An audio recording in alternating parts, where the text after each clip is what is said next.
So ChatGPT 5.2 came out last Thursday and it leapfrogged a lot of benchmarks. A lot of people in the Silicon Valley were talking about it. And especially one thing stood out, which is its extended thinking capabilities, which means you can give it a very complex task. It can go on and then do some deep research and then complete the task.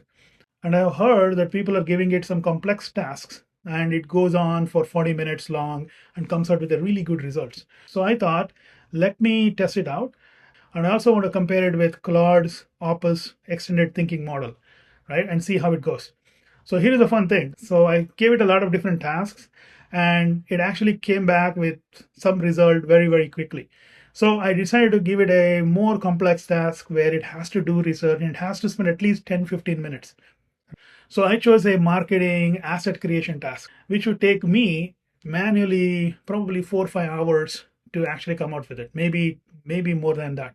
So in this case, what I did was I took Tiger Data, which is a Postgres agentic database, and they keep coming out with lots of different benchmarks. And what I decided was to give the URL of the blog where it contains all the different benchmarks and asked it to come out with a marketing asset and that an SDR could take and send it out to their prospects, right? So this is a really good task because you need to research into all of these different benchmarks and then somehow consolidate all of them into a digestible form, right? So I came in and I gave ChatGPT this particular prompt, and then I asked it to create a PDF. And it took about 19 minutes. And if you look at it internally, what it is doing is it is researching Tiger Data's different blog posts. It's running a lot of different Python code, and then it's coming out with a PDF. And ultimately, it came out with this PDF. This is my first prompt, right? It came out with about 9 pages long PDF. So when I looked at it, it was okay. It wasn't that impressive. I was pretty surprised by it. I was expecting it to do a really good job. So anyway, I decided to compare it with what Claude can do. And then I gave it the similar prompt. Then I would say it also took around 15 minutes. And then it came out with this PDF.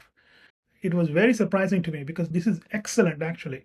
So it highlighted all the top capabilities of Tiger Data for its queries and then inserts and its comparison with Pinecone and storage savings and all of that.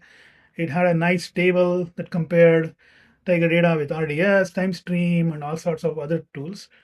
It also had really nice bar charts that's very easily digestible from various different benchmarks. So overall, Claude Opus 4.5 extended thinking is a two thumbs up for me.